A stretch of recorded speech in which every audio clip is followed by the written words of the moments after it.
Chapitre 92, c'était aujourd'hui. 2. Ghislain se souvenait clairement du nom de Crank. C'était parce que chaque fois que Claude buvait, il maudissait l'homme qui s'était coupé le poignet. Mais que ce soit aujourd'hui de tous les jours. C'est urgent. Conduisez-moi à cet homme, Crank, tout de suite. Je vous récompenserai généreusement. L'employé secoua la tête avec une expression gênée. J'ai mes devoirs à accomplir. Veuillez trouver quelqu'un d'autre pour vous guider. Et, noble. On dirait que vous n'êtes pas d'ici. Pourquoi cherchez-vous notre patron? Une voix moqueuse interrompit les paroles de l'employé à la table voisine. Ghislain tourna lentement la tête. 3 voyous se prélassaient autour d'une table. C'étaient ceux qui avaient fait le ménage plus tôt. Ghislain s'approcha d'eux et parla à voix basse. Je dois rencontrer votre patron immédiatement. Savez-vous au moins à qui vous parlez? Tu crois que tu peux juste entrer et voir le patron sans nous dire qui tu es? C'est urgent? Tu seras bien rémunéré? Eh bien, si c'est si urgent. Peut-être qu'on pourrait faire quelque chose, si tu paies d'abord les frais de course. C'est comme ça que les choses fonctionnent ici. L'homme assis au milieu fit tourner son doigt en cercle, faisant signe pour avoir de l'argent. Ghislain sortit une pièce d'or de sa poche et la lui lança. Agis vite. Ses yeux commencèrent à briller d'une lumière dangereuse, mais le voyou, inconscient de l'avertissement, leva à nouveau son doigt. PFF, puisque tu as déjà commencé à dépenser quelques pièces, pourquoi ne pas en ajouter un peu plus? Le coût de la vie est assez élevé ici. Les 2 voyous assis de chaque côté rigolèrent en signe d'approbation. Chouic. Hein? En un instant, quelque chose passa, et le poignet de l'homme fut tranché net, atterrissant sur la table. Argue. Le voyou, qui n'avait même pas eu le temps de réagir, hurla et roula sur le sol tandis que le sang giclait sur la table. Les blagues ont leur heure et leur place. Ghislain rengaina son épée en parlant. Finalement, les hommes de chaque côté sursautèrent sous le choc, mais les mercenaires avancèrent plus vite. Bang! Avant qu'ils puissent se lever complètement, leurs têtes furent plaquées contre la table, leurs visages pressés contre eux par les mercenaires. Qu'est-ce que tu fous? L'homme dont le poignet avait été coupé tituba en arrière, le visage pâle de peur. Ghislain l'attrapa par la gorge. Où ont-ils emmené Claude? L'abattoir? Ils l'ont traîné jusqu'à l'abattoir. C'est à la périphérie d'Austerne. Ça ne fait pas longtemps qu'ils l'ont emmené. Boum! Ghislain enfonça son épée profondément dans l'épaule de l'homme. Ah argue! Tu vas me guider? Si nous sommes en retard et que la main de Claude est coupée, vous êtes tout mort. Ghislain tira l'homme par le cou à l'extérieur. Tremblant de terreur, le voyou indiqua avec des doigts tremblants la direction dans laquelle il devait aller, et Ghislain commença à marcher. Ils arrivèrent rapidement dans un quartier sale et délabré qui ne différait pas d'un bidonville. Contrairement aux rues animées et bondées de touristes, ce quartier était rempli de tavernes bon marché et d'individus louches. Alors qu'il s'approchait d'un bâtiment particulièrement grand, le voyou dans la poigne de Ghislain se mit à crier. C'est un intrus. Un intrus. Épargnez-moi. Devant le bâtiment, une douzaine d'hommes à l'air rude se prélassaient, discutant distraitement. Au moment où l'un des hommes cria, ils se levèrent d'un bond, saisissant leurs armes. Ils ne semblaient même pas intéressés à vérifier qui était l'adversaire. Écrasons-les d'abord. Alors que les voyous se précipitaient vers eux, Ghislain saisit l'homme qui l'utilisait comme guide et le plaqua au sol. Gillian, soumets-les tout. Une fois que j'aurai vu la situation à l'intérieur, je déciderai si je les tue ou les épargne. Compris? Vas-y. Pendant que les mercenaires affrontaient les voyous, Ghislain se précipita rapidement dans le bâtiment. Astérisque astérisque astérisque. Des carcasses d'animaux pendaient à divers endroits de l'abattoir. L'odeur nauséabonde du sang et l'odeur musquée des bêtes emplissaient l'air. Crank, le chef des voyous, fit craquer son cou d'un côté à l'autre, un sourire se répandant sur son visage. L'idée de balancer sa hache après si longtemps faisait battre son cœur. Devant lui, un homme qui semblait avoir une vingtaine d'années était attaché à une chaise. Bien qu'il soit échevelé et minable, il y avait un air d'intelligence indéniable sur son visage. Il s'agissait de Claude, l'homme que Ghislain recherchait, connu à Austerne sous le nom de le sage excentrique du casino. Malgré le fait qu'il était étroitement attaché et qu'il était sur le point de se faire couper la hache, les yeux de Claude ne montraient pas de peur, mais seulement de la méfiance. Claude ouvrit la bouche, sa voix ennuyée et rauque résonnant dans l'entrepôt. Qui t'a envoyé? Qui diable a besoin de m'envoyer? C'est toi qui t'es fait prendre en train de faire les idiots. Je suis juste ici pour suivre la loi et te couper le poignet. Claude renifla d'incrédulité. Je n'ai jamais triché. C'est assez pathétique pour quelqu'un qui prétend diriger les ruelles. Tu n'as pas le courage de découvrir la vérité, hein? Espèce de bâtard. Crank serra les dents. Parler davantage ne ferait que l'agacer, il valait donc mieux finir le travail rapidement et se débarrasser du corps. Et, apporte-moi la hache. Un de ces hommes s'avança, tenant une hache à main. Crank fit un geste vers le poignet de Claude. Coupe-le. Proprement. Où, exactement? Où penses-tu? Oublie, donne-le-moi. Arrachant la hache des mains de son subordonné, Crank hocha la tête. Si tu implores la clémence maintenant, je pourrais me contenter d'un doigt. Cependant, Claude ne montrait toujours pas la moindre trace de tension. Au lieu de cela, il regarda Crank avec agacement et marmonna. Si tu veux le couper, coupe-le. Je n'ai pas de temps à perdre à me disputer avec quelqu'un comme toi. Très bien, une fois que j'aurai coupé un morceau, tu ne pourras plus te permettre de faire la moue. D'un mouvement de lèvres, Crank leva la hache au-dessus de sa tête. Ennemis? Nous avons des ennemis. Au secours? À ce moment, une forte agitation se fit entendre à l'extérieur. Fronçant les sourcils, Crank jeta un coup d'œil vers l'entrée de l'entrepôt.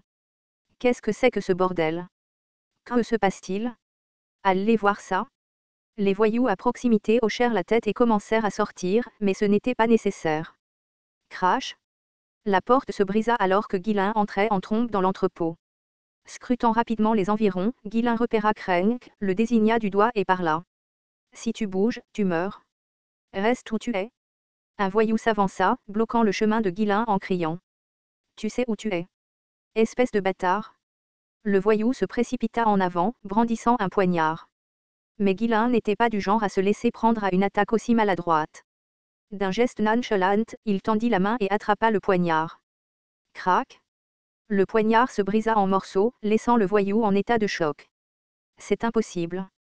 Qui casse une lame à main nue? Eh bien, quelqu'un ici le fait. Maintenant, laisse-la reposer. Boum!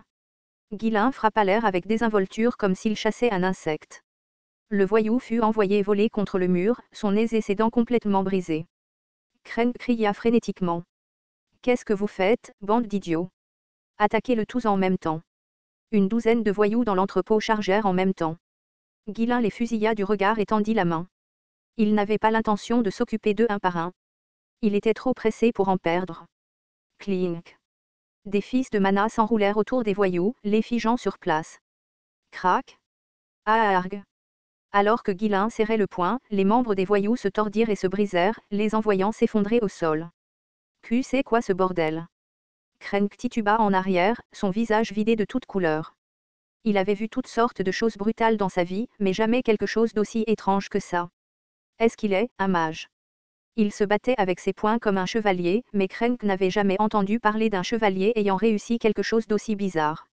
Même Claude, qui avait essayé de cacher sa peur, écarquilla les yeux sous le choc.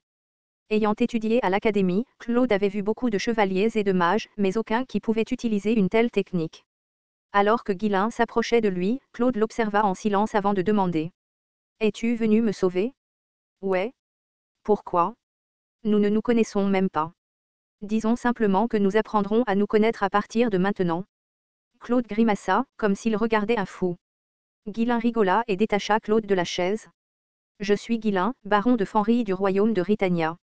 Vous pouvez m'appeler Guillain? À ce moment, Crank, qui avait regardé, stupéfait, finit par bégayer et l'interrompre.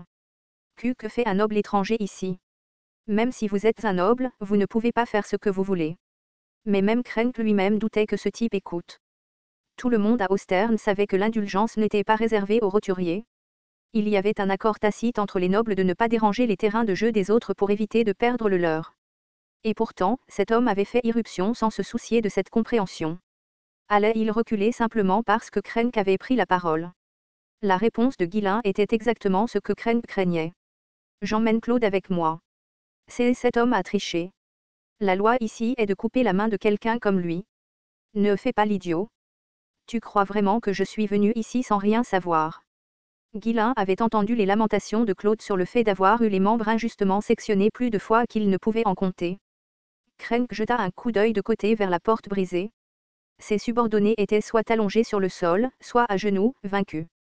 Alors qu'il ne savait toujours pas quoi faire, Guillain s'approcha et posa une main ferme sur son épaule. Je suis de bonne humeur aujourd'hui, alors je vais en rester là. Puisque le poignet de Claude est toujours intact, je vais vous laisser, ainsi qu'à vos hommes, garder la tête froide. Cela devrait être plus que suffisant, tu ne penses pas? Le regard de serpent de Ghislain transperça les yeux de Crenk. Je comprends.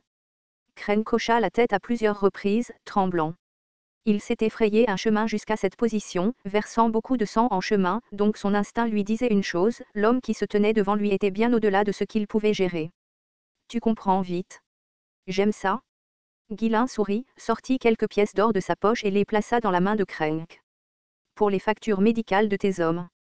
Utilise ce qui reste pour boire. Merci. Crenk recula lentement, toujours terrifié. Ghislain semblait prêt à passer devant lui, mais soudain, il attrapa Crenk par le col et le tira en avant. Quoi maintenant? Se penchant près de lui, Ghislain chuchota à l'oreille de Crenk d'une voix basse et menaçante. Arrête aussi la surveillance. Je serai bientôt parti. L'intention meurtrière dans la voix de Ghislain fit couler des sueurs froides sur le visage de Crenk alors qu'il hochait frénétiquement la tête. Satisfait, Ghislain lâcha le col de Crenk et lui donna une tape sur l'épaule, l'air content. Tu as travaillé dur. Continue comme ça. Merci. Bon voyage. Claude suivit Ghislain, jetant un coup d'œil à Crenk. C'était la première fois qu'il voyait Crenk aussi terrifié. Crenk n'était-il pas censé être le voyou le plus fort des ruelles? Claude secoua rapidement la tête et rattrapa Ghislain. Il avait échappé de justesse à une main coupée et il ne voulait pas s'impliquer dans quoi que ce soit d'autre d'étrange. Lorsque l'air frais à l'extérieur le frappa, il comprit enfin qu'il avait été libéré. Claude inclina la tête devant Ghislain. Merci de m'avoir sauvé. Mais pourquoi te donnerais-tu la peine d'aider quelqu'un comme moi? Je n'en vaux pas la peine. Ghislain étudia attentivement le visage de Claude en réponse à ses paroles d'autodérision. Des yeux enfoncés, sans vie. Une expression creuse, épuisée. Il ressemblait à un arbre desséché, quelqu'un qui avait tout abandonné et perdu la volonté de vivre. Cela rappela à Ghislain le jour où il avait rencontré Gillian pour la première fois. Gillian avait eu la même expression. Avant que Ghislain ne puisse répondre, Claude reprit la parole. Eh bien, quelle que soit la raison, je suppose que cela n'a pas vraiment d'importance. Puisque nous en sommes là, ça te dérangerait de m'offrir un verre.